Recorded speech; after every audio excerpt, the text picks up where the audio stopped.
ఈ నెల 12 నుంచి ఈ ఆంధ్ర రాష్ట్రంలో విద్యా సంవత్సరం ప్రారంభమైంది.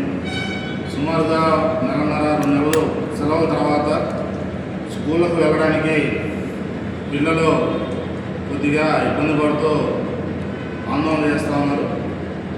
వారితో పాటుగా పిల్లల యొక్క తల్లిదండ్రుల గుండెల్లో కూడా గుబులు మొదలైంది.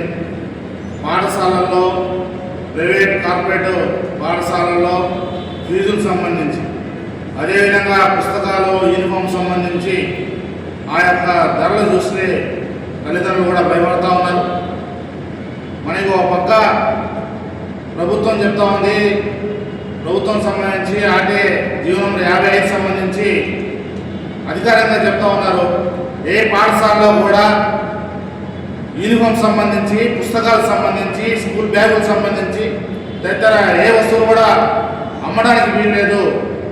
బయటనే తల్లిదండ్రులను బయటనే కొనుక్కోమని చెప్పాలి, స్కూల్లోనే కొనండి అని చెప్పేసి వదిలిపెట్టడానికి వీల్లేదని చెప్పేసి ఆ జీవో చెప్తా ఉంది. అదేవిధంగా ఆ జీవోలో ప్రత్యక్షంగా చెప్తా ఉన్నారు, పంచాయతీల్లో, గ్రామ పంచాయతీల్లో 1 నుంచి 5వ తరగతి వరకు 10,000 వసూలు చేయండి.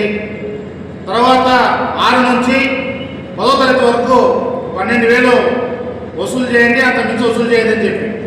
అదేవిధంగా కార్పొరేషన్ మన గుంటూరు లాంటి నగరపాలక సంస్థ పరిధిలో 1 నుంచి 5 వరకు అత్యధికంగా 12,000, అదేవిధంగా 5 నుంచి 10 వరకు 18,000 నుంచి వసూలు చేయదని చెప్పేసి ఆ యొక్క జీవో చెప్తా ఉంది. ప్రభుత్వం విడుదల చేసినటువంటి ఆ జీవోలో ఉన్నటువంటి వాటిని ఎవరు అమలు చేస్తూ ఉన్నారు? ఈ గుంటూరు నగరంలో ఒక్క ప్రైవేటు, కార్పొరేటు పాఠశాల కూడా ఆ విధంగా ఆ జీవో ప్రకారం వసూలు చేయడం లేదు. ఎల్కేజీకి, ఫస్ట్ క్లాస్కి 35 నుంచి 40,000 కూడా వసూలు చేస్తున్నటువంటి పాఠశాలలు ఈ గుంటూరు నగరంలో ఉన్నాయి. అత్యధికంగా 70 నుంచి 1,00,000 రూపాయలు కూడా వసూలు చేస్తున్నటువంటి పాఠశాలలు కూడా ఉన్నాయి. ప్రభుత్వం విడుదల చేసినటువంటి జీవోని ప్రభుత్వ అధికారులు దొంగలు దొక్కుతూ ఉన్నారు. ఎక్కడ కూడా దానికి సంబంధించి ఏ పాఠశాల పైన మీరు తనిఖీ నిర్వహిస్తూ ఉన్నారు? ఏ పాఠశాల పైన మీరు చర్యలు తీసుకుంటా ఉన్నారు? ఈ గుంటూరు నగరంలో ప్రతి ఒక్క పాఠశాలలో కూడా, ప్రతి ఒక్క కార్పొరేట్ స్కూల్లో కూడా పుస్తకాలు అమ్ముతూ ఉన్నారు, వేలకు వేలు వసూలు చేస్తూ ఉన్నారు. దానిపైన చర్యలు తీసుకోవాలని చెప్పేసి ప్రభుత్వ అధికారులని సిపిఐగా డిమాండ్ చేస్తూ ఉన్నాం.